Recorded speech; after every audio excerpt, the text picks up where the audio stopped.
Good day, everyone, and welcome to Understanding the Past to Improve the Future.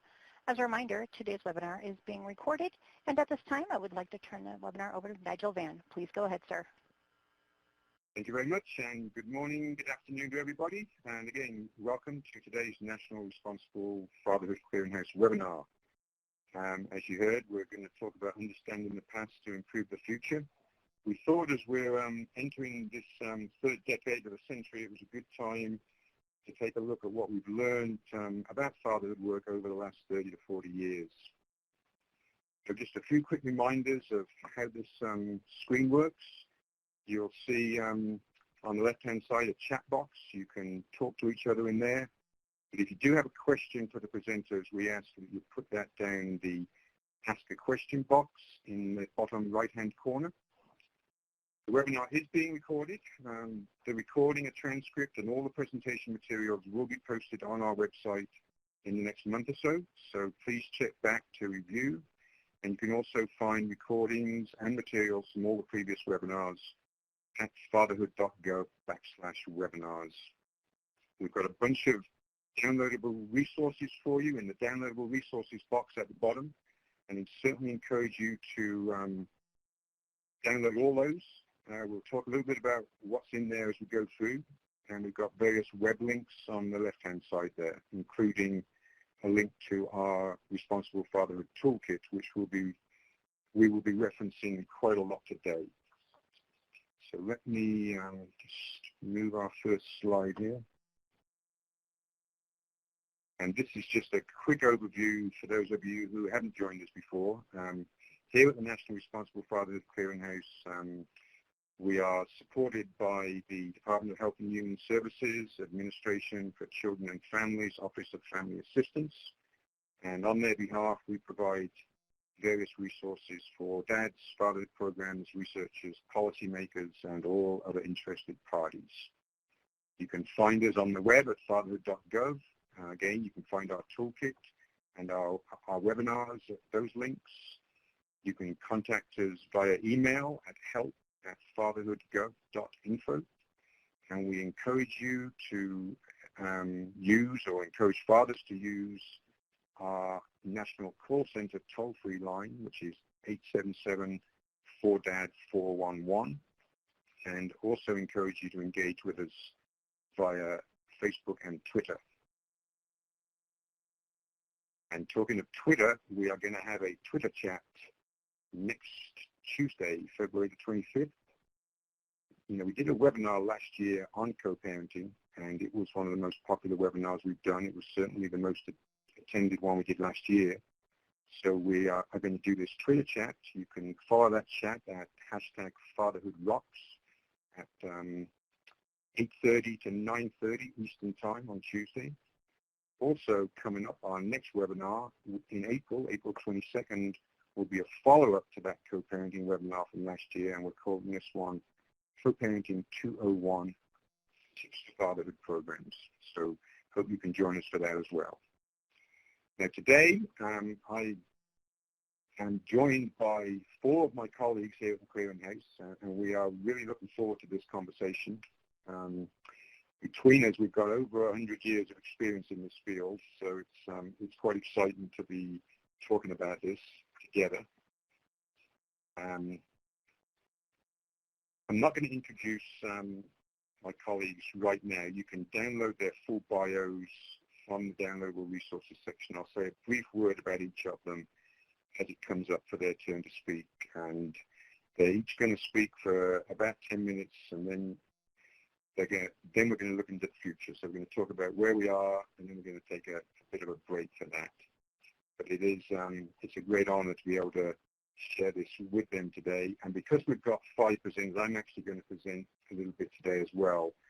We are going to stay on until 2:45 Eastern if needed to answer any questions. So we encourage you to stay if you can for that. And you can also, in the downloadable resources, you can download the slides for the day, so you have that for later review. So the focus today is going to be on promising practices that have been identified by research studies, as well as the lessons that we've learned from our work in the field. A lot of those lessons are in the Responsible Fatherhood Toolkit. And just in terms of how we decided to frame our comments today, you're not going to see this necessarily throughout the webinar, but we've been thinking about what have we, in terms of the Responsible Fatherhood field, done over the last 30 to 40 years. What have we learned? What are we doing based on those lessons? And where are we going? So you actually get to see my face for once this time. I am the product development lead for the Clearinghouse. And on this slide, we've just jotted a few things down about what has happened in the field. We can definitely say that fathers are important in the lives of their children, but we also know that some fathers face challenges that can get in the way of their ability to be positively involved in their children's lives. And that's why there have been and are a lot of programs that work around the country to help fathers, irrespective of whatever their personal situation may be. And we've learned a lot about promising practices and what it's, and so that's what we're going to talk about today, but there's still a need for more random control, or commonly referred to as RCT evaluations, that can more clearly link program outcomes and strategies to evidence-based outcomes. And Mindy will be addressing that a little bit as she gets into her remarks. I'm just going to set the stage a little bit here with a little bit of brief history, and I'm going to put in a little bit of personal history here too. We can trace this work actually back even further than I have done on this screen. We can trace it back to at least the mid-1970s when Charles Ballard started working with fathers in Cleveland. He had been incarcerated for a crime that he did not commit, and wanted to help other men, when he came out, avoid some of the obstacles he faced. So he actually just started going door to door in Cleveland, and then he worked through a hospital outreach program. And well, let me say after that, then I got involved in this work in 1988. So I got involved in between those first two projects. I was actually hired to manage a program in Maryland that was referred to as the Absent Parents Employment Program. Now, one of the first things I learned there was that many of those dads were not absent. Many of them were involved in their dads' lives, much more so than people tended to think. And even those who weren't involved, but they had what we've referred to in the field quite a bit as a hole in the heart. But they faced a burden, they carried a burden that still impacted other aspects of their lives, and really were crying out for help in many ways, even if they didn't know it. One of the first things I did in that job was start looking around the country to see what else was going on in terms of work with fathers, and I was really surprised that there was a lot going on. And the more I looked and talked to people, the more programs I found. A big starting point for me was a 1987 publication that came from the Children's Defense Fund. It was called What About the Boys? And one of the big things it had in there was information on the teen-father collaboration that had run from 1983 to 1985. I was lucky enough to, about half of there was 8 programs involved in that. At least half of them were still serving dads. So I was able to talk to and meet a lot of the people who were working in those programs, and even some of the people who had done the earlier programs. And as I talked to people, I met more people. So I really was just totally fortunate that I fell into this field then, and I've been in it ever since. When I was involved in all the things on the screen here in one way or another. When I was at Private Ventures working on the Young Unaware Fathers pilot project, we developed the father development curriculum, and we began training programs around the country in that. That work has been carried on by the National Partnership for Community Leadership, commonly known as NPCL, so you can still get that curriculum through them. The curriculum was actually adapted as the Responsible Fathers curriculum, and that was the curriculum that was used in Parents Fair Share project. I particularly want to flag here the National Practitioners Network for Fathers and Families. That came about in just after 1994. In 1994, Al Gore, who was Vice President at the time, convened a a gathering of fatherhood practitioners and other people involved in the work. And a few years after that, the Ford Foundation supported the development of this practitioners network. And it lasted for, it may have actually started before 1997 as I think about it now, but it lasted for at least 5 years until the funding ran out, unfortunately. And much of this early history was supported by private foundations, often in partnership with the federal government, but not as much as it has been since 2006, when the federal government has really stepped up through the Office of Family Assistance and is now supporting all aspects of fatherhood. And the private foundations are probably working more on the local level now. In the early days as well, the Office of Child Support Enforcement played a big role and still do.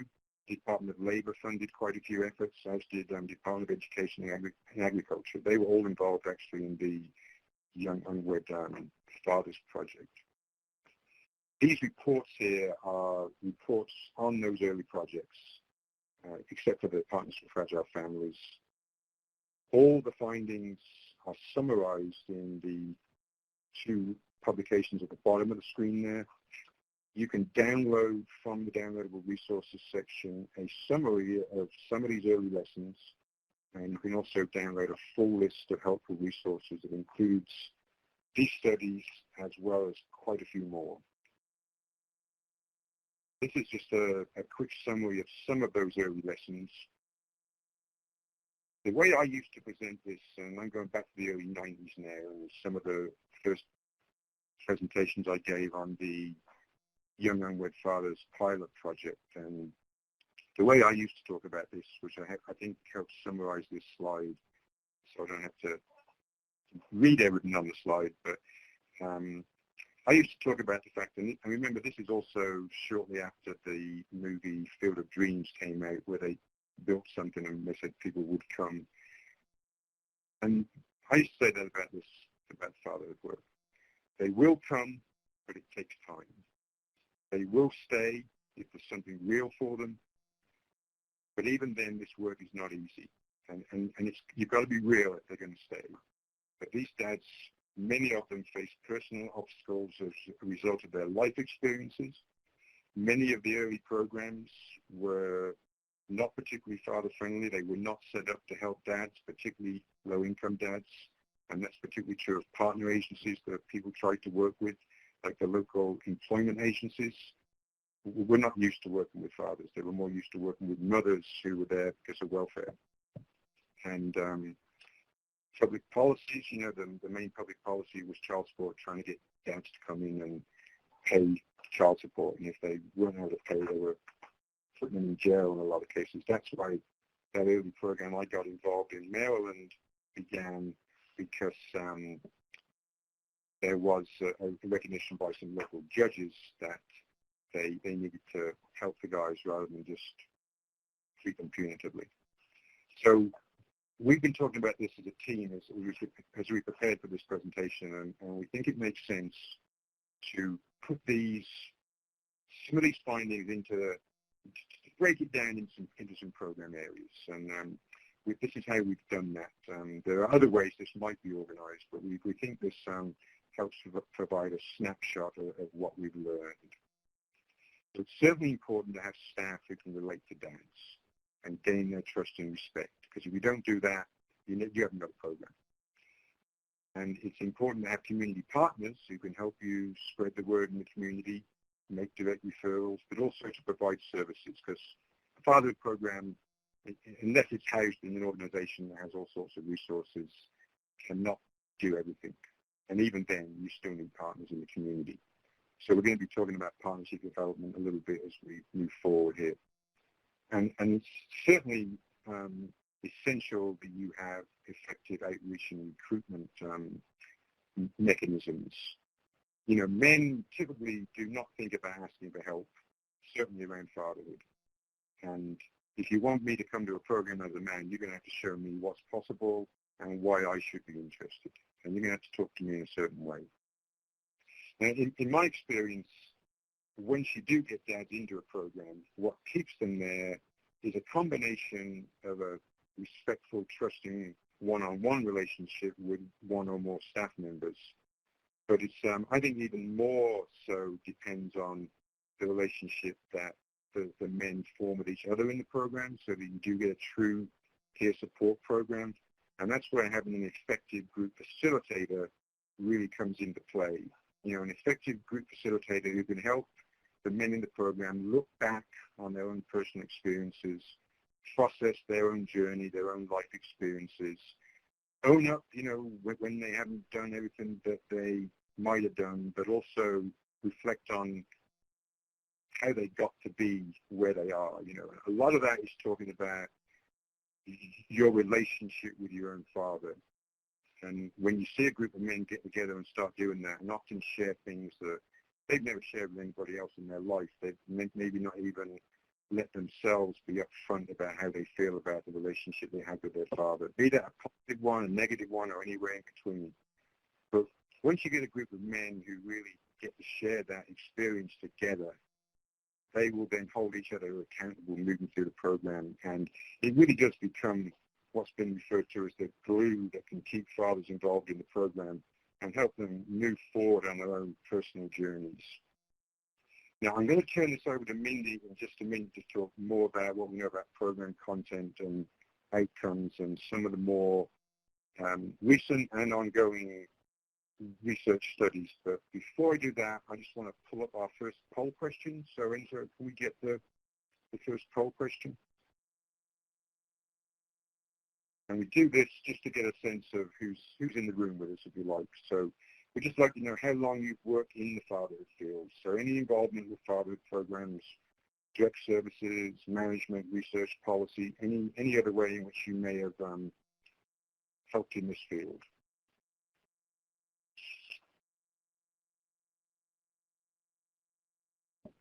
Okay, so it looks like we've got about a fifth of you who've been doing it between 10 and 20 years. So that's very encouraging.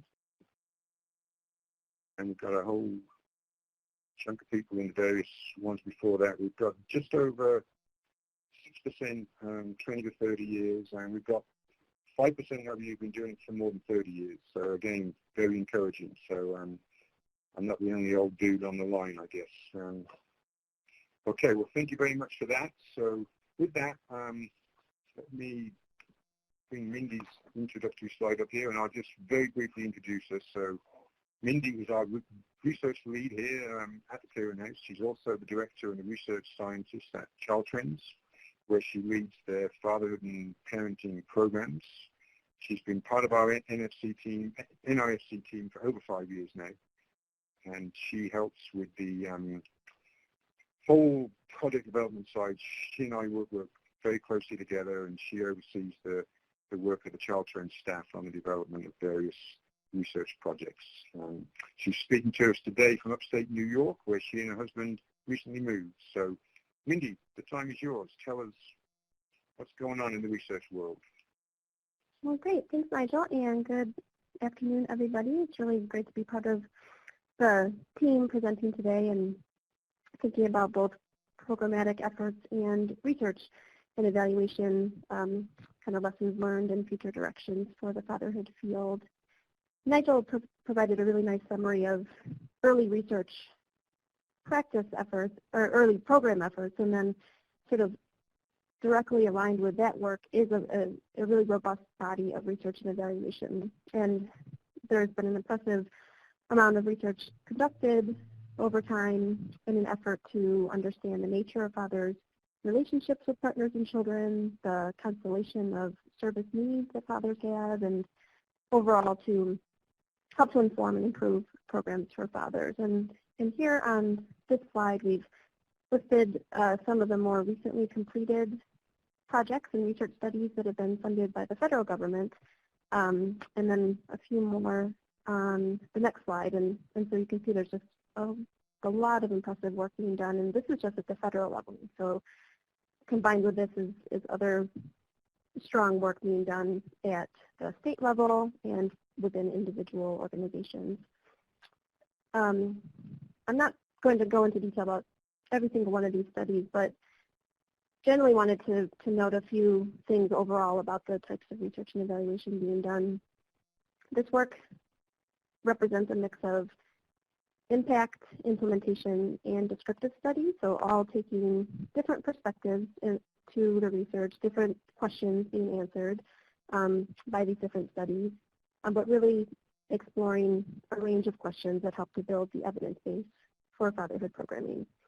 And just a couple of examples of some of the questions being asked. The first study here, the Parents and Children Together, or PACT evaluation, that is a recently completed experimental evaluation, so the RCT type rigorous evaluation design that Nigel mentioned, focusing on responsible fatherhood services specifically for low-income fathers. Another study that has kind of different goals and different questions is at the bottom of the slide, the Strengthening the Implementation of Responsible Fatherhood Program study. That's a more recently funded project and answers questions very much related to program implementation. So the goal for that work is to identify implementation challenges in fatherhood programming, to design and test solutions to those challenges using innovative evaluation methods, and then to adapt and improve approaches based on those findings. So a very intentional focus on program implementation. Other studies here look at different aspects of fatherhood programming and really the content of the programs being delivered. For example, asking questions about how fatherhood programs address things like intimate partner violence, or co-parenting, or healthy relationships more generally. And then also, it's important to think about the fathers in the programs and sort of different characteristics that fathers have. And some studies have been designed specifically for reentering fathers. Other studies have been designed specifically for fathers of children involved in the child welfare system. So a very wide range of research questions being asked and for different types of fathers and families. For more information about these studies, there's several reports that have been published. These provide background on the studies, findings from the studies, and then also some nice pieces on just the general state of fatherhood research and programming and sort of priorities for research and future directions for research. And the Clearinghouse has contributed to this body of knowledge through the research products that the team has developed. And this focuses on synthesizing research and translating that more for a practice audience. And so the Clearinghouse has several research briefs focused on using documentation and data in programs, forging effective partnerships, and then also topics like recruitment and retention. So really focusing on research-based approaches in these different areas of implementation. So Nigel introduced those key areas of programming that are important for serving fathers, and many of the research studies that we've been discussing also focus on those areas. And so here we've included just a few examples of strategies or practices that have emerged through these research and evaluation studies as important from fatherhood program implementation. So for example, training staff in trauma awareness and appropriate responses to signs of trauma. Leveraging partnerships can really be important for providing a range of services to fathers, as Nigel mentioned, and in particular, if there are certain restrictions for what a fatherhood program can do with their funding, for example, then partnerships can help to expand and provide access to fathers to services that may not be covered by some specific types of funding. In terms of outreach and recruitment, Nigel mentioned the importance of just getting fathers in the door. So thinking about ways to get fathers interested and aware of programs, and with the idea that once they're there and really see the value of the programs, they'll keep coming back. One important piece of that, though, is really being flexible, creative, and able to respond to sort of the context and the situations that fathers bring and want from the program. So really being able to adapt approaches and programming and being flexible once the dads are there to keep them interested in coming back. One thing to note about all of these different strategies is that they are drawn from a range of different types of research studies. Some of those are more descriptive, some focus on implementation, some on the effectiveness of fatherhood programs in achieving their outcomes. So we can't always say for sure which specific practices actually lead to a program being more successful or not. But already I've seen sort of some common themes across Nigel and my takeaways, and then you'll hear some similar themes again from the rest of the speakers. And so there is a convergence from research and from being on the ground working directly with fathers and some of these strategies, and these provide a nice opportunity to think about testing some of these strategies through future research and evaluation, and we'll talk more about future directions for that later. I wanted to just review a few more strategies from some of these research studies. So looking at group facilitation, examples of promising strategies include emphasizing and supporting fathers in their own personal development as part of workshops, and then thinking about matching staff to participants. And so having staff with similar backgrounds, and here research tends to look at a lot of different types of characteristics of staff and facilitators, for example, gender, race, ethnicity, but also facilitators' experiences, so kind of thinking about having facilitators with shared experiences or similar circumstances that the fathers have to really help relate to the fathers. Also skills, and many of these are teachable, but it's important to think about other types of skills that successful facilitators may need, and this could involve training on some of these things. So things like just kind of the ability to relate to others more generally and apply that to the fathers that the staff are working with.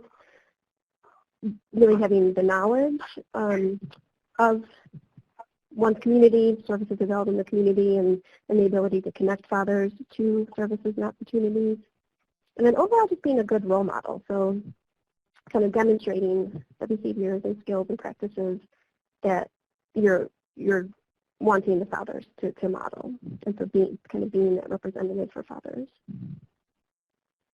And then in terms of program content, this is a place where evaluation research can formally test whether participating in a fatherhood program can result in specific outcomes for fathers. And we've listed a few key outcomes here that are examined in studies. The PACT evaluation is an example that looked at nurturing behaviors, engagement with children, employment, and through an experimental evaluation found that the fatherhood programs in that evaluation compared to usual services available in the community did improve fathers' nurturing behaviors, fathers' engagement with children and age-appropriate activities. I thought that was an important distinction in terms of how that study measured engagement, and also increased the length of time fathers were continuously employed. There were no impacts on earnings, but on continuous employment. Another example from experimental evaluation, this is from an evaluation of the child support non-custodial parent employment demonstration, that found that participation in the demonstration did increase non-custodial parent satisfaction with child support services, and that's among other positive outcomes, but that one stood out just in terms of the goal of that demonstration project. So that's a quick summary of some takeaways from research and evaluation, really focus on those various aspects of program implementation that Nigel introduced. Well, thank you very much, Mindy, and we'll be hearing again from Mindy in a few more minutes. Before we bring James up, I'd just like to have our second poll question. Can we pull that over, Enzo? Enzo is the behind-the-scenes magician who can just make things happen like that. So in terms of these program areas that we've broken it down into, and I know this is not an easy question, but could you just take a stab at telling us which of these components you think is most important for the success of responsible fatherhood programs?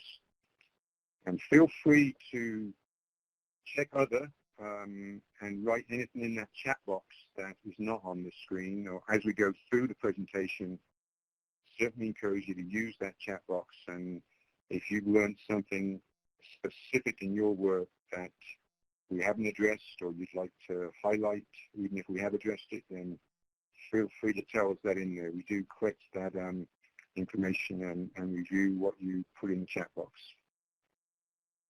So right now, it looks like we're pretty much across the board here.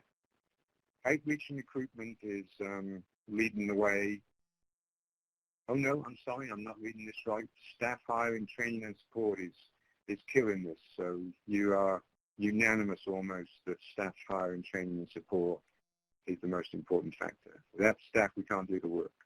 Okay, well thank you. We will be talking more about that. You were hearing about that from Kenny, but now it's my honor to bring up Mr. James Worthy, who is our outreach lead here at the Clearinghouse. I've known James since the early 90s when he was working as the Director of Male Involvement at St. Bernardine's Head Start in Baltimore. And they were doing some really innovative things. I remember meeting this young chap and being quite impressed with him, and he's continued to impress me ever since. He went on from that position to work with the Center for Urban Families and served an awful lot of fathers in Baltimore, and now shares his expertise around the country. So we're going to hear from James now. Share your expertise, James. Hey, thank you so much, Nigel. Can you hear me clearly? You're coming through right and clear. Awesome, awesome. Well, I'm so excited to be here. And I just want to give a quick overview of the whole outreach portion of fatherhood. And as we look at it, I really start this when we saw a major change in the family structure back in the mid-70s, late 70s, where we started to see fathers removed or leaving the household. And all of that, you know, if you start to look back from the early 60s, there was a change. And fatherhood immediacy, the issue of getting the dad, came out of really an attempt to get dads not to abandon children financially. We had this whole movement that came out of get the money. The driving force was to get fathers to support their children, almost in a mass abandonment movement. And, you know, when you looked at social service roles, they were starting to increase. When support to women and children was starting to put more tax dollars into households, and it really became a child support issue. Where are the dads? Get them to pay. Get them to pay. Get them to pay. And out of that movement, people like Charles Ballard, who you saw, really started to see there are some things that are different about what's going on. It wasn't so much abandonment for everyone. It was some absenteeism. There were barriers that were promoting the absence of fathers, whether that be incarceration coming out of Vietnam, whether that be substance abuse, all of those things that really came out of that change in our communities, in our country in the late 60s, early 70s. And the movement of responsible fatherhood started to say, hey, everyone's not abandoning. We need to encourage dads, not so much from a punitive, but encourage and support fathers who have been maybe forced out or have left because of circumstances. And that's when we started to look at assisting and removing barriers with an understanding of what was driving the family structure change. So with that being said, you saw all of those programs start to pop up, and the option to really try to help dads. And it was at that point, because there was so much distrust in our community, we had to start to work on shifting paradigms. We had to move from a punitive to a support mechanism. We had to really get to the point that we're not looking for just abandonment, but this absentee. And there was a huge movement that we had to fight against that was called the deadbeat dad. Many of us, if we've been around any time, we remember the billboards, we remember the articles in the newspaper and magazines really depicting dads who had left the family as deadbeats. And the studies, the programs that were early in start to say, hey, maybe not deadbeat, but dead broke. And there's two sides of the story. And what became glaringly obvious is that the large majority of fathers absent wasn't because they were deadbeats. It was barriers. It was issues. It was things that were driving them away from their families. And so we had to look at both sides of the story and start to really collect the information to see what it was that was really affecting our families on a national level. And we had to get away from just collecting money to encouraging dads. So these programs, the earlier programs, start to say, hey, let's see if we can help fathers remove some of the barriers, support them in their own development so that they can be there for their children. And some of the early successes that we learned worked was meeting dads where they were, and not just physically, like location-wise, but mentally and even emotionally. We had to start to deal with the man who we were hoping to be a father. And that's where a lot of the understanding of developing rapport and inviting men to participate, that's where that came from. Really starting to look at, as we go out and we see a dad, we find people who need help, we've got to invite them. And one of the major pieces that just came glaringly out of this work was we had to provide services that basically answer the question, what's in it for me? Because here's where we start to see if a dad was dealing with incarceration, dealing with unemployment, dealing with substance abuse, dealing with some of the hurdles, some of the barriers of life, then we had to get something to help support that man in getting those barriers removed so that they could be ready to be there for their children. And that meant that the programming, the services, had to be flexible and adaptable. Unlike the rigid, you pay or you go away, we had to really start to look at how do we flexibly support this person, and also make sure that the things that the collections were being done, because the children still needed financial support. That never went away. The children still needed the dad to do the work of being a provider to the child, even while they develop the skill to be the nurturer and that parent unit. So we started to really recruit dads, the early programs, and now moving into the programs that are on the ground today, they're recruiting dads with a holistic end in mind. So we're recruiting people with retention in mind, meaning as we start to invite you, we're talking about the end result. And with all of that, we found out there is a model, much like any business cycle, there's a model of how the recruitment process starts. And this is huge now today because programs look at it. They understand that they got to go out and market their program. And that's really getting widespread distribution of information about what's available, about what the intent of it is to bring awareness to the general population. Because we had to, from the early days, we had to change the general population's perception of what dad was all about. And as we got that audience to start to listen, then we had to reach out, communicate directly with the general public. That's where we were able to define the people who needed and wanted these support services. We start to find out who were the people who needed it, who were the people who could support it, and what organizations could be a referral source to really drive the outreach process. And when we got those things in place, we understood that now we had to present the benefits of participating in these services. And that's really where you had to let the potential prospect or participant know exactly what areas of support, whether it's employment, whether it's substance abuse recovery, whether it's education, whether it's parenting. What are the things there for that person to develop? And we had to invite and customize that type of programming, which immediately now gave us the ability to enroll the people who needed these services.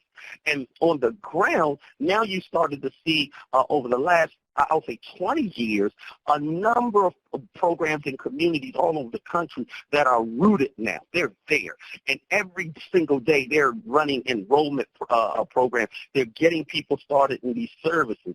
And it's amazing because what we're doing based on this lesson, and you see it today on TV, you see it on social media, you see it all this, the marketing material is done with intent.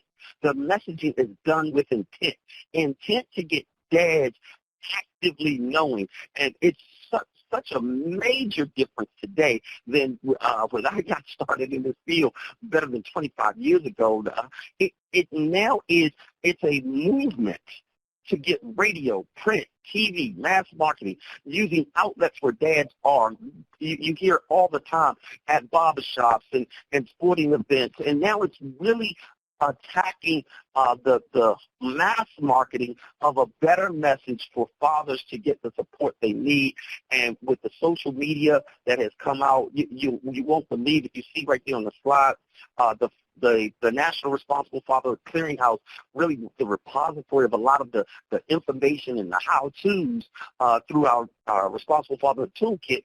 We've designed a actual hotline, a national hotline for people to call in, fathers or family members, to get the help that dads need and want. And I tell you, it's amazing because now we've understood that when you get the mass media out there, every one of your service agencies or service points have to create a father-friendly environment.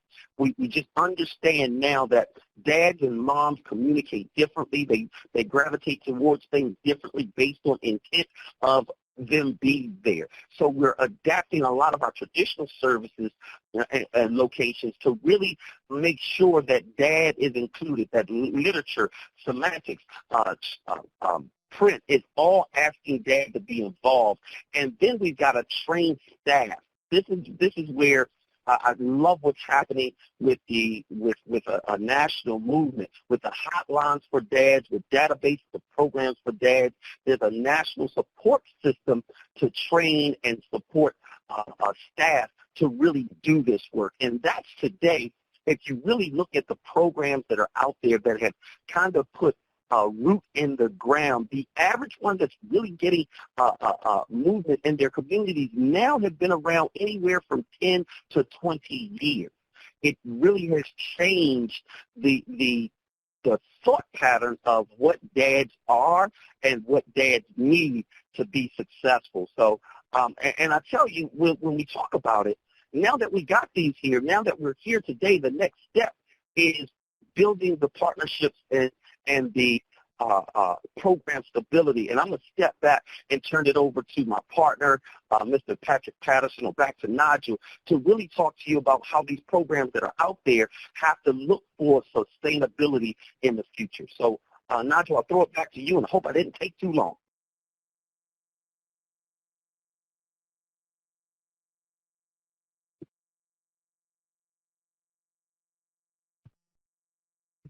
Hello, Nigel, are you there? Oh, thank you very much, James. I was yammering away on mute. No problem, no problem. I was congratulating you on your presentation. You did well on time. I told you could have an extra minute or two. So it's my honor now to introduce my next esteemed colleague, Patrick Patterson. And Patrick Patterson is our program manager here at the Clearinghouse. He's doing so many things out there in the fatherhood arena. It boggles my mind every time he tells me about the next new thing he's doing. And it's a good thing he's still a young man, although it's over 20 years since I met him when he was a really young man. Back in the late 90s, he was working with dads in South Carolina, and he became part of our national training team at the National Partnership for Community Leadership, NPCL, and he's still one of the finest trainers in this work out there. So, Patrick, the time is yours. Thank you. Thank you. Can you hear me, Nigel? Yeah, you're coming through. Maybe a little bit later, Patrick, but, yeah. Okay. Good afternoon, everybody. Good morning if you're on the West Coast. Just want to say thank you so much for the opportunity. I have the distinct pleasure being the project manager for the Fatherhood Clearinghouse, but also a chance to just share something I'm really passionate about.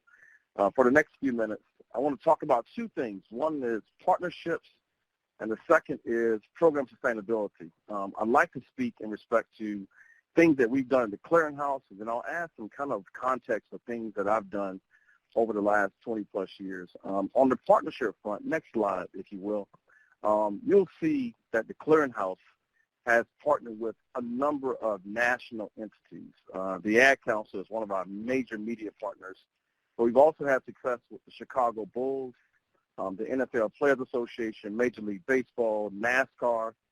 You may have seen our ads on TV, but also on billboards across the country with Despicable Me 2 and then Kung Fu Panda, just to name a few of our partnerships that we've had the last several years. The last 2 years, we've been hosts of an amazing opportunity at the Super Bowl, where we had a chance to talk with fathers who are professional athletes currently or previous. And the thing that really bothers my mind is that most folks don't see the connection. But if you're on the line and you're doing fatherhood work, you're doing healthy marriage work, you're doing youth work, re-entry work, mentoring work, as much as we believe that we need those corporations, those entities, they need us.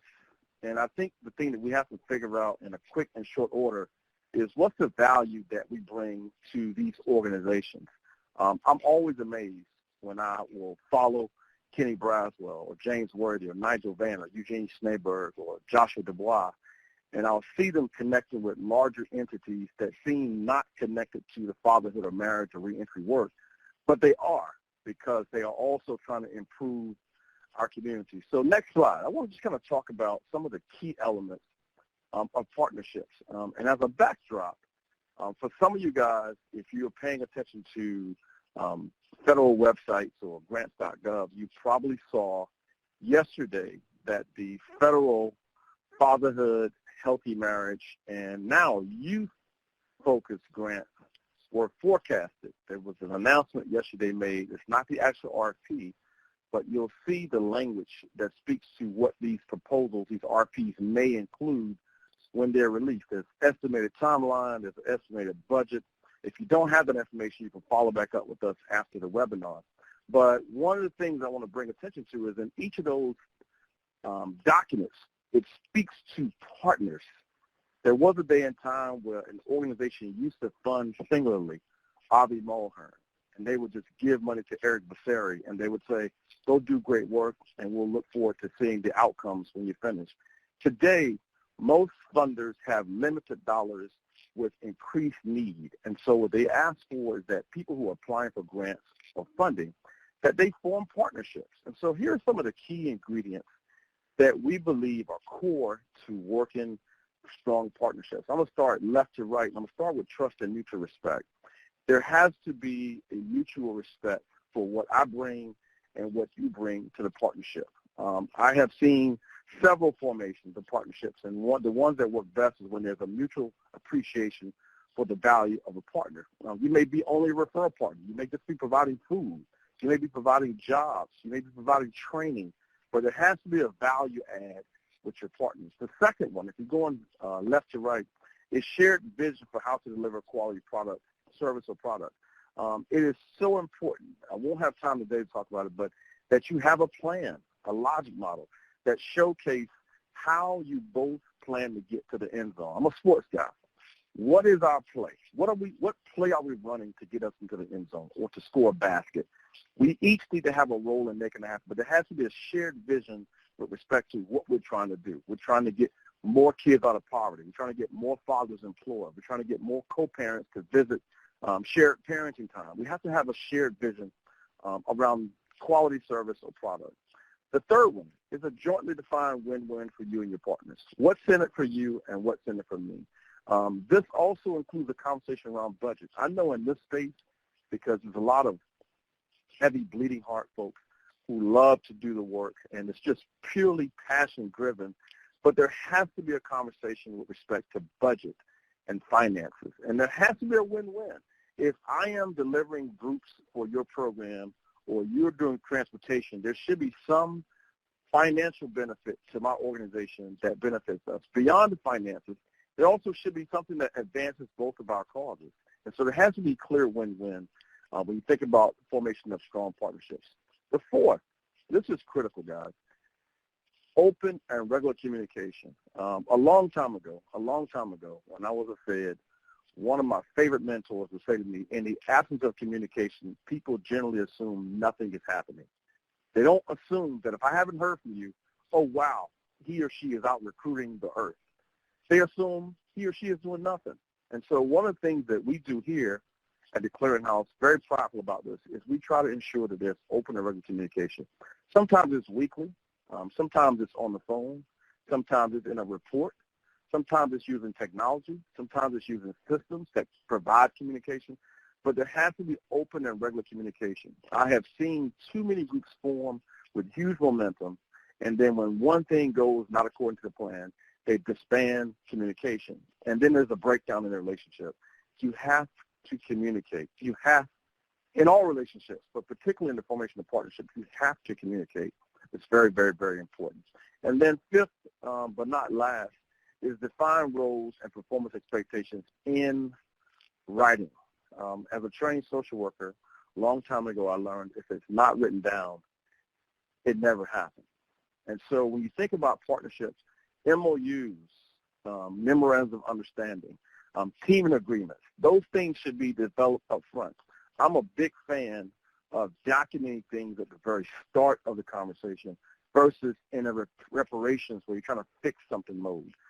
All of these agreements can be expanded and edited, but in the beginning, it's really important to say, hey, partner, I'm excited about this relationship we have, but I'd like to at least get some things on paper. Let's use your template or my template, or let's share a template that we both use and try to find out what do we both need in an agreement that speaks to what you'll do, what we'll do, how long we'll do it, what are the terms? You know, I know folks who have these indefinite agreements. There needs to be some kind of closure where you review and assess the effectiveness of the partnership. It is nothing worse than being in a relationship that is not going well, but you just have to stay in it because you never did say when there's an end date. In these partnerships, you have to have defined roles and performance expectations. You should not agree to partner with someone who's going to do recruitment for you, and there not be a number, 100 fathers, 100 parents. There has to be some measurable outcome that you use to determine whether this is going well or whether it needs to be enhanced in some way, form, or fashion. So there's more there, but one of the things that I put at the center of this is just clarity, focus, outcomes. I believe that if you focus on your outcomes, the income will come. The outcomes drive everything. So this is really important for partnerships. I'm going to switch quickly to my last slide, which is really a topic that I'm really, really, really passionate about, is program sustainability. Over the course of my career, I've had a chance to write and win more than $50 million in grants in all sorts of fashions. It is one of the things that I know people struggle with. And so over the years, we found that giving people the tools is really what helps folks build confidence. But where I grew up in South Carolina, they would say, it takes money to buy land. And for you guys, if you're doing this good work, as big as your heart is, it takes resources to do the work. And so here are some lessons that we've learned that are really, really, really important. Not on the slide, but I would just give you guys as a backdrop. Most funders, when they think about applications, there's one large question, and it's phrased differently, but I'm just going to translate right to the meat of the matter. Here's the question that most funders want to know when you send them an application or request for funding or request for support, is what you're doing nice to do or necessary? There's a difference there. Nice to do is an ice cream truck that rides through a neighborhood. That's really nice. Necessary is a physical facility that is a safe haven for kids to save them from maybe gun violence. It could be after-school activities. It could be academic enrichment, nice to do or necessary. If your proposal has flowery bed of ease and really gives people a sense that, oh, this is really cute, it won't get considered as strongly. So you want to look at what makes your program necessary. What's the need that you are trying to meet that gives the funder the urgency to fund you so that you can serve more people. It's really important that as you're thinking about this next round of grants, this next round of funding that you may pursue, whether it be federal, whether it be foundation or corporate, that you look at answering that question, is what we're offering really something that's nice, or is it necessary? Is it saving lives? Is it saving time? Is it saving resources? Very important. Here are 4 lessons. Before you apply, you have to research the funders prior to contact. And there's several ways to. There was a day and time you had to drive to D.C. or drive to Philadelphia, drive to Florida to meet a funder. Today, all time of night, you can go on the World Wide Web and find out what their priorities are. In a lot of cases, I worked for a foundation some years ago. One of the things that never happens that foundations always ask is that you call. Research them. Make a phone call. My name is Patterson. I am in Tallahassee. I'm definitely interested in applying for your grants, but I'd love to just hear more about what you guys have as priorities. I've been on your website. I see these are your 3 things, but can I get more? Can you share more? Open the conversation up so that you build that relationship. You see the big word relationship there. The second one, lesson is you have to have a target. There has to be a target that drives your fundraising, and there has to be a subsequent plan to get you there. There's nothing worse than having this enormous target with no plan to get there. It's really important that you spend time with somebody who can help you think about your fundraising target and your plan to get you there. And most folks target only federal grants, but I'm here to tell you there are billions, that's with the B, of dollars that are out there for organizations like yours that are corporate, that are community-based, that are university-led, that would fund and partner with you. So you want to think about your fundraising target and your plan.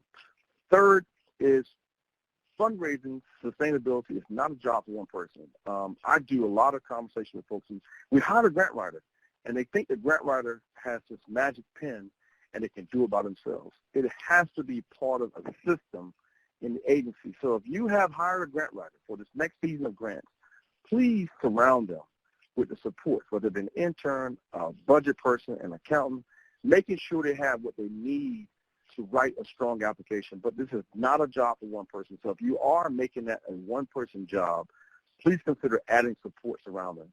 And here's the last thing I'll share. One of my favorite rules is the 50% versus 0 rule. And there are mathematicians I know who are on this webinar. One of the questions that I would ask you is, if you apply for a grant, what are your odds? 50-50. Most of us understand the why as to why we're doing the work, the why factor. I'm driven by a why. I want to see fathers connected to their children and families. So when I write grants, I think about these guys are counting on me. These kids are counting on me. So I have to apply. You guys have to apply. Your odds are 50-50. Here's the second question. If you don't apply for the grant, what are your odds? That's the 0 rule. So in these cases where most folks, and here's a simple fact, most folks don't apply because they're afraid of not getting funded. But your mind gets you to your funding more so than anything you write. When I write, I think about the picture with the big check and Wells Fargo. When I write, I think about seeing a busload of fathers going to an event with their children. I don't think, what if we don't get funded? I think, what if we do get funded? And so you have to think and have a team of folks around you that believe that what you're writing is going to help sustain your organization. I am so excited about the folks who are on the line and also what's to come next. And just want to close out by saying everything that you do is connected to funding. So you can't have this beautiful home and nothing on the inside. You have to think about what are the resources that support your organization. With that, I'll turn it over to Nigel. Okay, thank you very much, Patrick. And so for the next word, we get to hear from our field leader, Kenneth Braswell, he's our project director. He's got 30 years experience managing and leading fatherhood and community programs. Besides leading the Clearinghouse, he's also the CEO of Fathers Incorporated, and he previously led the New York State Fatherhood Initiative.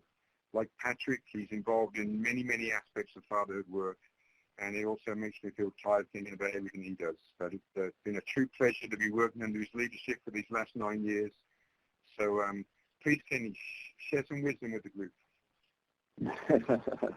Thank you so much, Nigel, and thank you to everyone who's on the line who have taken out time today to spend with the National Responsible Fatherhood Clearinghouse and hear some of what we've learned. I heard Nigel say at the beginning of this that there was over 100 years of experience. I'm not exactly sure how I feel about that.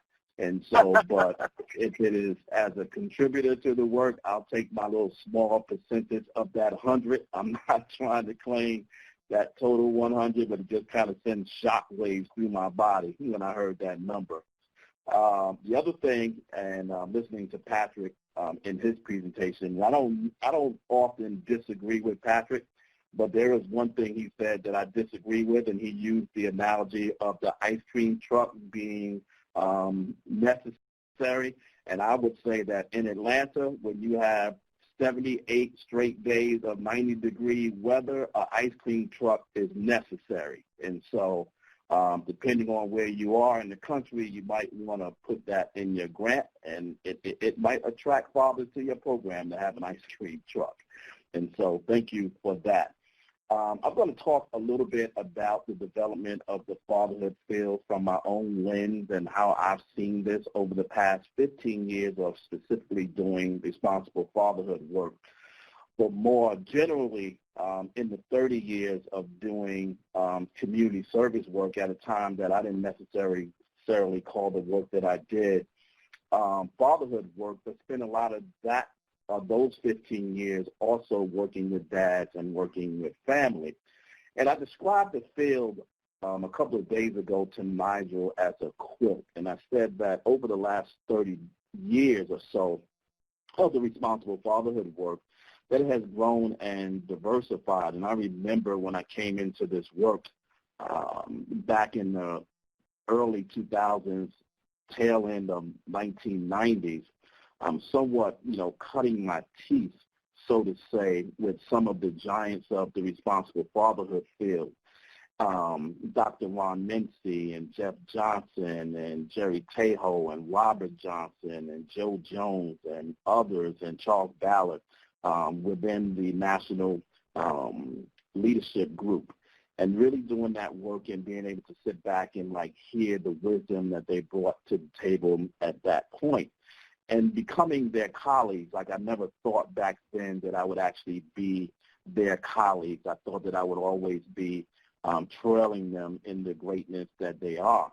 And then taking on the work in the state of New York and overseeing the National Responsible Fatherhood work that we were doing in the state of New York for those 5 years, where I got a chance to work very closely with both Dr. Ron Mincy and Elaine Sorensen of the Urban Institute at the time, and got to always be able to lean on their wisdom, their expertise, their experience, and their advice with respect to how I should, as someone who wanted to engage in this work, oversee this work and to be able to put the right lens and perspective on the work that we were doing. And so as the National Responsible Fatherhood Clearinghouse, when we took this work over 10 years ago, I have always seen this body of work as the thread of that quilt. And how we function each and every day is to ensure that all threads connect all the blotches of the quilt that are necessary to do the work.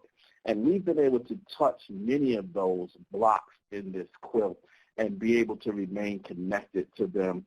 And the quilt continues to get even bigger. And so I'm excited by, all of the folks on the line. I'm particularly interested in the ones that are on the webinar that was here more than 30 years, and those 20-year veterans that have been around and laboring in this work for so long and have so much expertise with respect to this work. And so I'm going to go to the next slide.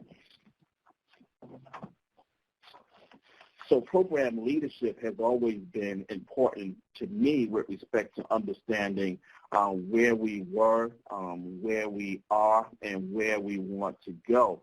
And one of the things that I've seen throughout my career in this space and also overseeing both Fathers Incorporated and the Clearinghouse is that leadership has become extremely important. And so when it comes to staff members, key staff members, the passion through which they embody this work and how they champion this work moving forward. I think that my previous colleagues, James, Mindy, Nigel, and Patrick, did a great job in kind of laying out the processes and the policies and some of the hard-level things that we must know in doing this work.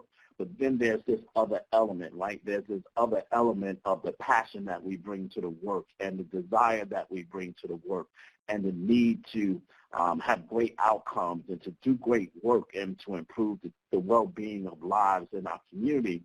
And all of those things that we bring to this work as a passion, those things are important. But the other piece that's important to know about that is that in this space of program leadership, right, that we got to be mindful that that passion permeates through the entire organization and through the entire body of work. Because unfortunately, what I've seen in my space, including my New York work, and that is when the champions leave the space, so too does the work. And that was very disheartening to me to see what happened to that body of work solely because the individuals that was driving the work left the work. And I'm talking about Robert Doerr, who took a chance with me in bringing me into the state of New York to do this work. David Hansel, who came in after him and really kind of helped me really understand this work from a governmental point of view. And then myself, who then went on to do other things and then to see what happened. If you remember back in the early days of the fatherhood space, there were several statewide networks and organizations moving responsible fatherhood field. And all of those efforts were led by a champion who then left to do something different, to do something more progressive, to change jobs or whatever the case may be.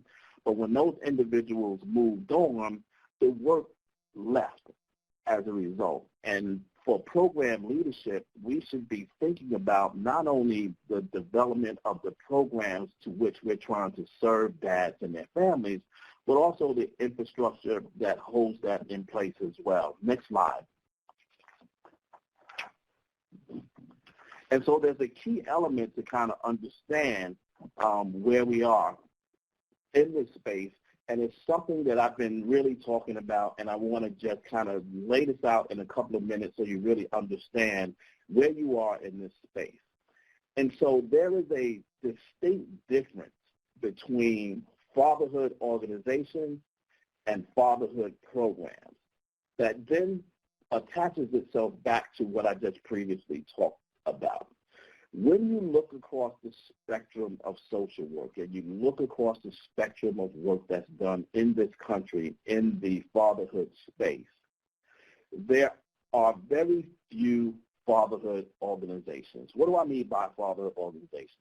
I mean organizations that are legally structured, that are primarily led through their mission, that are funded to do the very specific work of responsible fatherhood, right? And then there are fatherhood programs.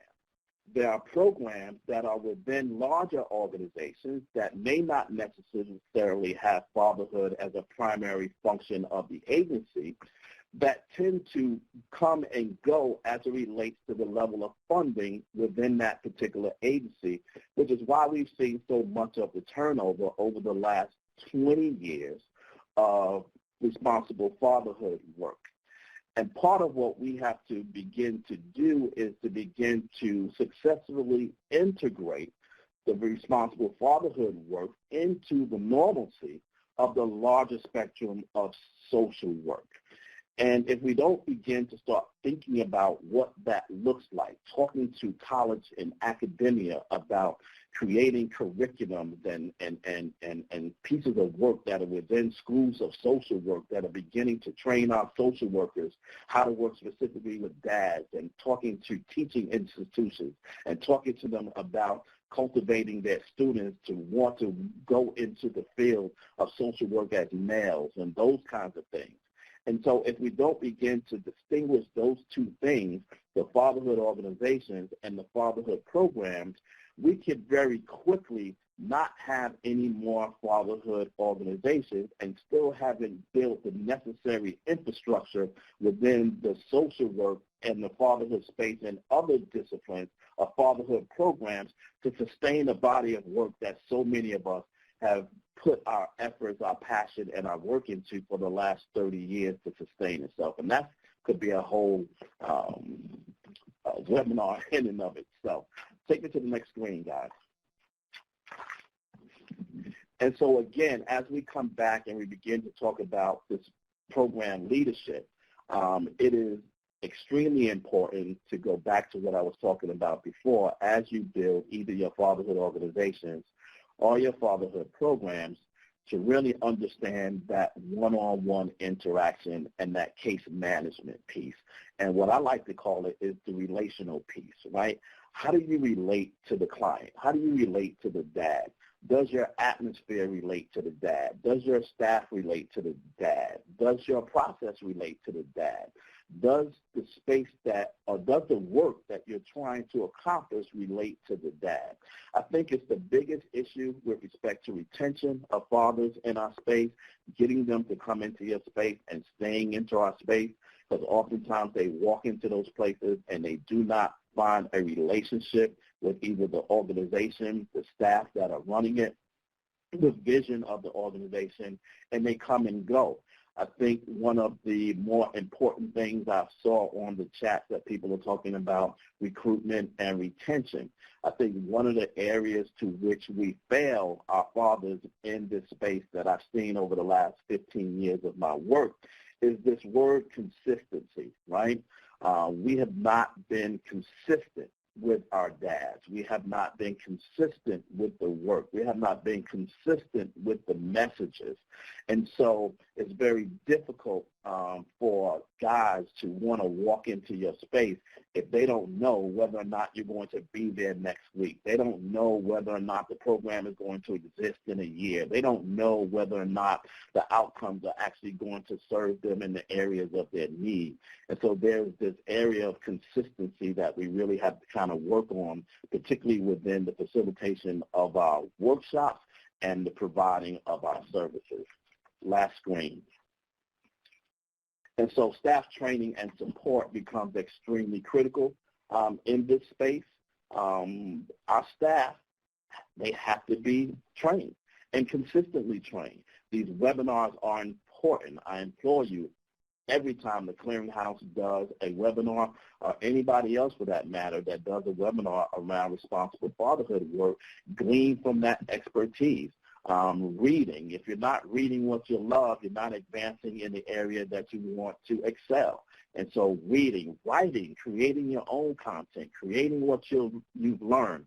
Everything that we read doesn't have to be evidence-based as long as it's evidence-informed. If you can show that you're doing great work, if you can prove that you're doing great work, then share that with others, understanding that everything doesn't work for everybody, right? And so that there is a need for the diversity of the work that we do around the country, because our dads is as diverse as the need. And so when you're looking at dads in rural areas, urban areas, mountain areas, northern areas, southern areas, western areas, cultural areas, all of those individuals need something that is designed and coupled for them to be able to receive their own understanding of this notion of responsible fatherhood. And so I think I am at my time now, absolutely. I could have gone on in several other different spaces, but I think I'm going to leave it there and turn it back over to you, Nigel. Thank you very much, Kenny. Yeah, and we'll give you a few more minutes here in a minute. We've got a few questions in. I'm just going to ask Mindy to respond to one of them, and then I think I'm going to come back to the team to give their thoughts on the road ahead, and then we'll answer as many more questions as we can before we get done. So please do keep sending your questions in. So Mindy, the first question that came in after your presentation was asking if you could talk a little bit about best practices for engaging staff from other organizations to work with fathers in your own program. So not your program personally, of course, but. Sure, yeah. And there's a couple of things that come to mind most immediately. I think importantly thinking about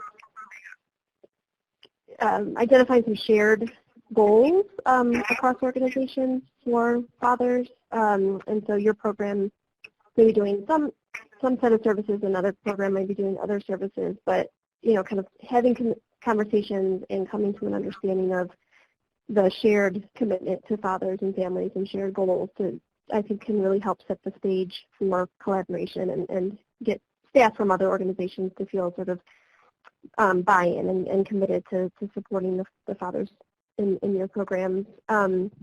Other strategies that have been discussed in some of the studies that we talked about are finding ways to sort of bring those staff to your organization, so whether it's shared space for your program and then other services for fathers, or even just some kind of temporary visits that the staff can do to come to your site. And again, that I think helps with a shared understanding and really seeing the vision that your program has for working with fathers. Cross-training is something else that's important, so thinking about not just what that other program can do for you and your fathers, but what can you do for that program too? So what may be going in and training their staff on something that's sort of unique to what you bring to your program and to fathers, and then also having staff come in from that partner organization to train your staff. So I think those are some initial thoughts, and they all, to me, point to sort of that meaningful collaboration and providing opportunities to really work together in a meaningful way. It's not some logistical thing, just kind of regular check-ins, so not just sort of a one-time training, but regular check-ins with teams. I think it really helps to facilitate collaboration and sort of growing together. Okay, well, thanks, Mindy. So I'm going to flip this back to you, Kenny, if I can. And we've got this cute picture of the road ahead here. So we did talk about this webinar as understanding the past to improve the future. So we just want to take a little bit of a peek into what we think may lay ahead, and then we'll come back and answer a few more questions. So Kenny, if you'd like to go over what you've got on this slide. Absolutely. I won't go through all of them. I mean, there's a couple of them that I do want to highlight, and I actually have two that I want to drop in here that's not on the slide that I thought about this morning. That first one, there's no need to reinvent the wheel. Much of what we're doing out here, someone else has done. That's why the network is so important. That's why we have to remain in the space together so that we can learn from each other, so that we can share our successes for each other and our lessons learned to each other. The wheel will eventually evolve on its own as it has over the last 30 to 40 years, but we definitely don't need to create a sameness of the things that we are already doing. The second thing is this whole notion of new blood in the fatherhood field. I think that, and I've heard several people talk about this over the course of my career, the jewels and the treasure are within our own spaces. And so we're working with dads and we're looking for individuals to kind of pick up this work. We have to begin to start thinking about this notion of peer-to-peer learning and peer-to-peer teaching and peer-to-peer volunteering, and bringing some of those dads who show aptitude and a passion for this work to be able to bring them back into your organizations and cultivate them to be leaders and facilitators and thought leaders in the space of work that we're trying to accomplish. And funding is always an issue. Funding and consistent funding, I think that Patrick, laid that out very well, and being consistent in going after funds that don't necessarily have the word fatherhood in it, going after funds that are speaking about family, that are speaking about parenting, that are speaking about education, housing, substance abuse, domestic violence, whatever the subject matters are. You have the ability to apply for those grants. The cohort that you're working with just happens to be fathers, but just because fatherhood is not in the title of the grant doesn't mean that the grant is not for you. And then the two things that I want to drop in that I didn't think about before, and one connects back to my early start in this career, and one kind of connects with where I am now. And that is a revisiting and looking at earned income tax credits for low-income dads. That was something that we did in New York. I believe the Washington, D.C. tried to do it on a smaller scale. The city of New York tried to do it. And we really got to start thinking about how do we give our low-income dads income incentives, and with respect to child support, and with respect to being able to compensate for those monies that other people are allowed to be able to adhere or consume tax credits for. And so I think that that needs to be lifted again. That conversation needs to be risen again so that we can kind of talk about the importance of something that worked very well in the past and kind of died on the vine, and we need to kind of relift that conversation. And then the last thing is this notion of generational concepts, right, that relates then to technology. And so if you're a program that are working with families, particularly young fathers, 16 to 24 years old, and you're still using the term millennial, you are wrong. That age group are no longer millennials. They are what they are called Generation Zers. They are very different from millennials, and they are different in this primary way. Millennials use technology as a tool. Generation Zers are actually integrated into a technology frame of thought, which means that everything that they do is through technology. And so while posters, while flyers on the tree may have worked back in the early 2000s, where letters and those kinds of things may have gotten you some space with respect to recruitment, if you're not integrating technology into not only the way that you're speaking to this cohort of dads, but also how you're integrating with this cohort of dads, you're going to lose your ability to be able to recruit young fathers into your program. They speak, they understand, and they show up in the space of technology. And so the field itself, as we move forward, has to begin to think about how we're going to expand our ability to be able to incorporate technology in the way that we're able to speak to this younger cohort of dads in the same effective way that we've been able to speak to the older generation. And we are happy to say, as the National Responsible Fatherhood Clearinghouse, that we are going to be engaging in something that begins to move us in that space with our virtual collaborative community that will be launched in June. So I'll leave it there. I won't tell you more than that, and I'll turn it back over to Mike. Thanks, Kenny. Yeah. So now I'm going to just move this to Mindy's slide. So if you can just take a minute or two and highlight a few of these things here, Mindy.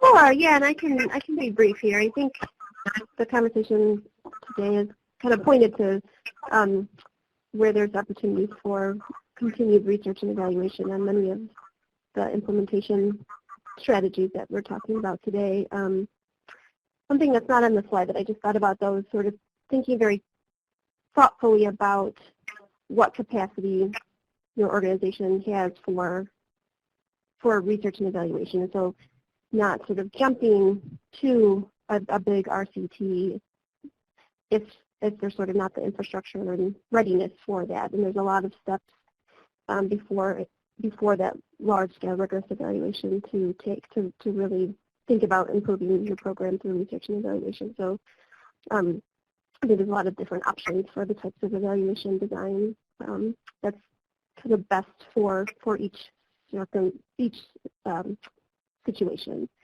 And then just a couple other points from here in terms of thinking ahead.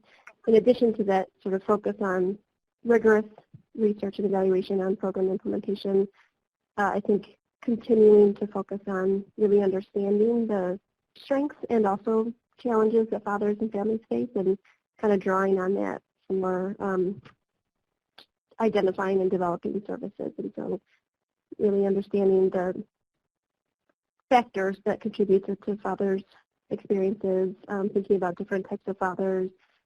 Some fathers live with their children, some don't. Some fathers are married, some are not. There are young fathers. Just a range of experiences that shape fathers and fatherhood, and different fathers bring different strengths as well to their families and programs. So really leveraging and building on those strengths as well. And then just one final point is really thinking about how to build the capacity of programs to conduct research and use data for program improvement purposes, and really kind of monitoring program activities and informing program improvement on sort of a continuous basis, which I know came up in some of the chat. So very important to build the capacity of programs to participate in research and use data for program improvement purposes. Important point, Mindy, that we have to sort of, from the program level, you have to look at what your capacity is to do any kind of thorough research, and programs by and large need help to do that beyond just getting the information that can help the program. So in terms of moving the field ahead, it's more a case for the research community in many ways. So James, just a few thoughts quickly on the road ahead in terms of technology. Kenny sort of framed that very well, I thought. Yeah. Absolutely, and Kenny hit it right on the head. As we move into the road ahead, the reach of technology, the use of technology is going to have to be integrated in everything we do, whether it be social media, whether it be mobile apps, all of those things, because that movement is already being seen. When you're able to go and see that Facebook pages are, now 200, 300,000 fathers following them. You look at educational programs for dads being email and mobile app delivered. It is a huge change in how communication, how things work. So this movement is going to continue to grow. It's going to be an international movement, and the use of technology and the ability for us as practitioners and people doing this work to be able to use the strategies that have been proven, but to take those strategies into use with technology is where we'll be moving. So with that being said, I'll leave it there and just share with people to visit some of the pages out there like Fatherhood Gov on Facebook, or our Fatherhood Gov page on Twitter, and all of those areas, because that's where the movement is going in recruiting and talking with and serving dads. Okay, thank you very much, James. So, Patrick, I'll just give you a minute or two to reflect on the future in terms of the funding side. Yeah, I said a lot of it earlier. But two things I would say, just really think beyond your normal avenues for funding. I speak about corporate funding because I've experienced it, but also know that in every community, there are agencies that want to fund the work that you guys are doing. Beyond cash, I would also encourage folks to think about in-kind. I've seen people say cash or in-kind. I like to think cash and in-kind. Last year, we did a huge event in South Carolina. We had a restaurant donate $10,000 worth of food, hot food, for our fathers and men that were there. That could have been cash out of my pocket, but that was an in-kind donation. So I just ask that people think beyond cash. The last thing is use technology. There are so many ways. You see funders, individual donors, and your fundraisers. There's so many other ways that you can leverage what you're doing by using technology. And so I'll close with that, just saying, go get it, man. Go get it. You have to apply. Go get it.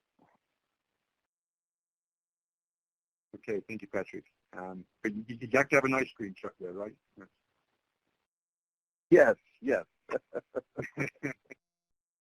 So I'm skipping over the other side of mine. I'll bring it back up in a minute. I don't want to take too much time here because I do want to go to Q&A. I did just want to put this slide up for a minute. Quick note on what works for effective group facilitation, and take the opportunity to encourage you to download, if you haven't already, the tip card on facilitation. We have 2 tip cards in the downloadable resources. One is tips for practitioners on facilitation, and one is tips for practitioners on recruitment.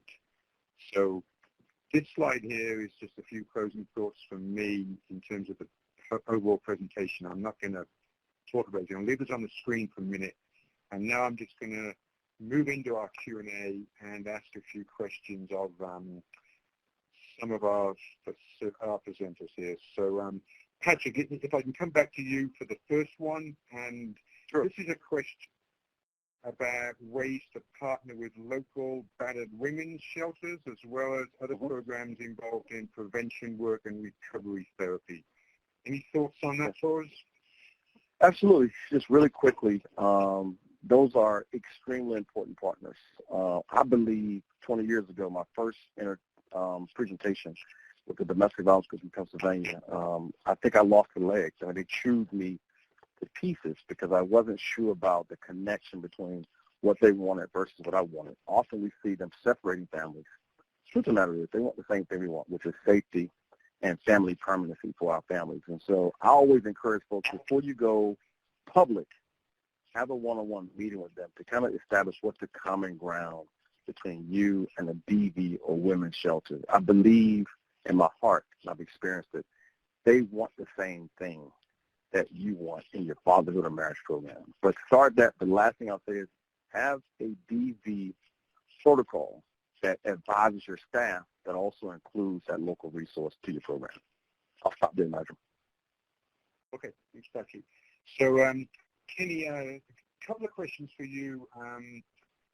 Somebody asked, how can a program expect to progress if they can't keep a designated establishment? And another question to follow up on that, how do we stay consistent with our staff training? How do I stay what with our staff training? Yes. Well, I answer the first question first in terms of how can the program progress if they can't keep a designated place, a designated establishment? Partnership. We talked a lot in the beginning about partnership, and partnership is designed to compensate for the things that you either do not have the ability to obtain yourself or you have weaknesses in. And so I know that we're in this space sometimes where we want to do it all on our own and we don't want to share the headline with anybody else or tagline with anybody else. But sometimes partnerships can be great, you know, in terms of just evolution and growth, and right? And so just because you partner with something or someone in the beginning doesn't mean that you have to permanently be attached to them. And so look for, you know, for instance, what we've done here in Atlanta in our direct services is we've partnered with the YMCA here in Atlanta. And we use their facilities. And because we bring a service into the facilities, I don't have to worry about facilities. We partner with another organization called the University for Parents that provide curriculum for low-income families in Atlanta. Two things I don't have to worry about. I don't have to worry about location because the location is already set, and I don't have to worry about recruitment because they do their own recruitment. And so I think that one of the best ways to maintain that establishment is to begin to look for partners that can compensate for the things that you're going to need for your own long-term sustainability. And actually, I'm going to skip the second question I started asking you, Kenny, because I realized that it actually sort of blends into a series of questions that we've had in terms of work in rural areas, where it's more difficult to educate fathers in communities, one person pointed out. And so the question, there's a number of questions really, but if, let me see here. What are some keys to help motivate nonprofits in the communities to help fathers, and also some ways to connect with fathers themselves? So if I could just ask one or two of you just to maybe reflect a little bit on how we do this work in rural communities in a general sense. We'll ask James to answer first if he's still on. Absolutely, and I'll address. Can you hear me clearly? Yep. Coming through clearly. Great. One of the things that we do, and I'll talk rural Oklahoma. There is a very distinct message and way to work in rural population. Because the area is spread out, it does not mean there's not a sense of community. It may not be easy to pull together. So one of the things that we've seen in some of the rural populations is to actually be able to work in a home visit model almost, working with dads in the area that they are. And that then brings up a whole different level. I know I've worked out in Montana, where working with the Head Starts, where they would do their home visits, and they may only get 1 or 2 home visits in a day because of the vast amount of real estate they had to travel, but they were also intentionally on each one of those looking to bring get dads involved in the process. And one of the things that, and Patrick speaks to this all the time when he's training, is you have to involve a father by allowing that father to be an educator of you and their child. And what do I mean by that? You can't always tell a dad or tell someone what they need to do. This is how it should be. You have to ask their buy-in. You have to ask them to be a part of it. So in a national or in a rural area, you may not touch as many people in one sitting, but you do have to go to the people in those areas. And I'll throw it to someone else if they have anything else they'd like to share. You want to add anything, Patrick? No, I think he captured it. I think in the rural spaces, you got to use what you understand locally. I have one phrase that drives all of my work in fatherhood, and it's literally those who are closest to the problem are closest to the solution. And so any program that's trying to work with families that hasn't spoken to the families, you're missing it. And so I've always learned to engage them routinely, repeatedly, finding out where they like to have service, what days, what times. Once you get those answers, that drives and gives you a blueprint for what works best versus the kind of white horse, white cow mentality where you come in and you're projecting what you think works. And I see that Kenny's just posted something in the chat box there. There was a question about the grant opportunities that Patrick had mentioned. So I think that's what that is, Kenny, right? That's the recent announcement. So you can see more about that. And Kenny's actually having some grass cut outside his place at the moment, so I'm not going to go to him immediately to talk. But I would tell people to go to grants.gov and type in fatherhood or marriage or youth. It's not the RFP, it's not the actual RFP, but there is like a preview of those. They should still be up. If it's not, it's we have copies, but it's a forecast. But grants.gov in the search box, type in those search words and you'll find some previews. Sorry, no chat box as well.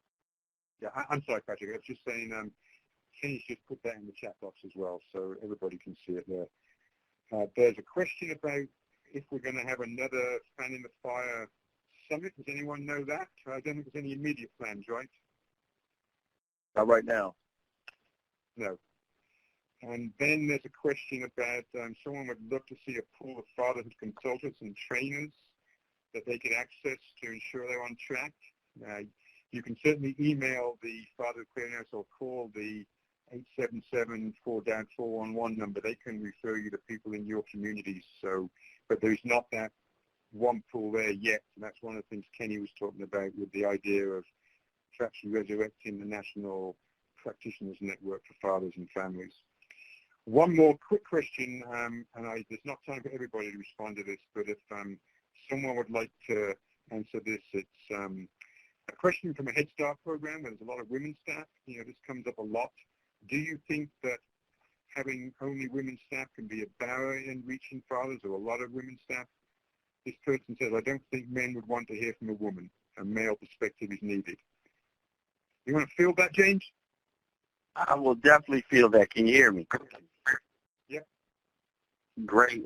Being though I started my entire career in a Head Start center, and I'll be very honest, my center had 3 men that worked there, myself, the custodian, and 1 gentleman in the kitchen. And the leader of our male involvement movement at that place who hired me was actually a female. She was the director. So there's a couple things to that. I do believe if properly trained, the ability to outreach, and recruit men can come from either men or women. And it does make a difference to have co-facilitators or male facilitators so that you can give men a space of comfort. But there are always going to be times where men will reveal something to a woman in a situation before they'll reveal it to a man. So I don't think it hinders.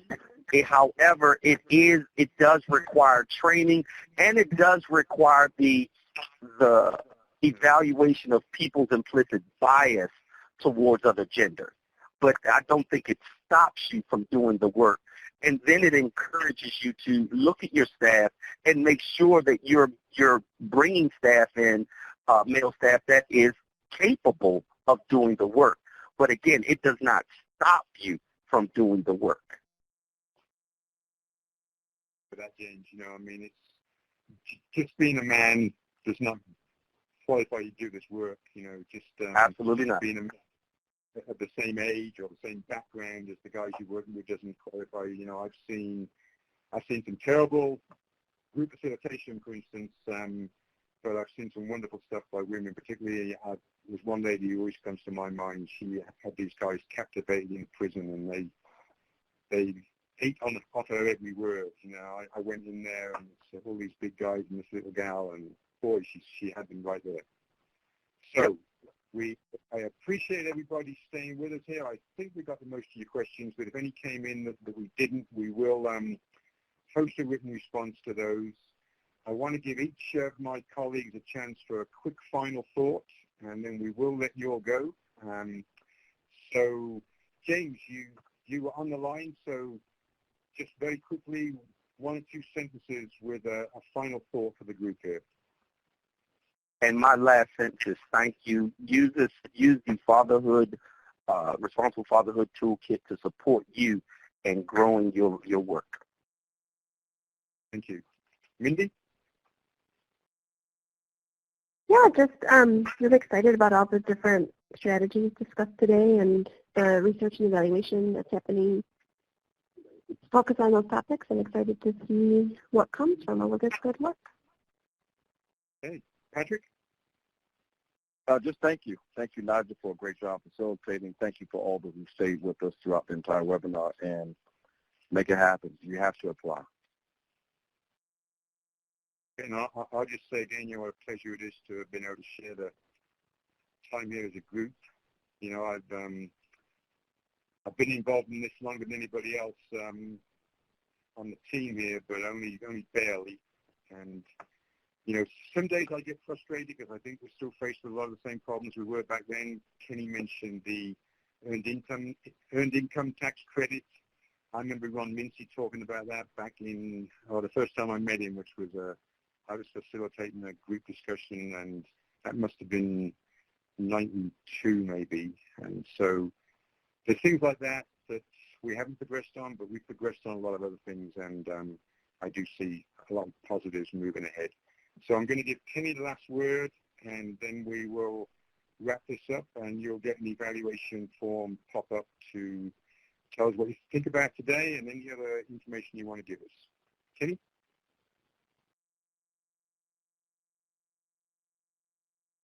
We finished cutting your grass, Kenny? Or they have? Oh, yeah, I'm here. No. So I just want to take that. This is Atlanta. It's February, and they're literally outside cutting grass right now. And so I'm still getting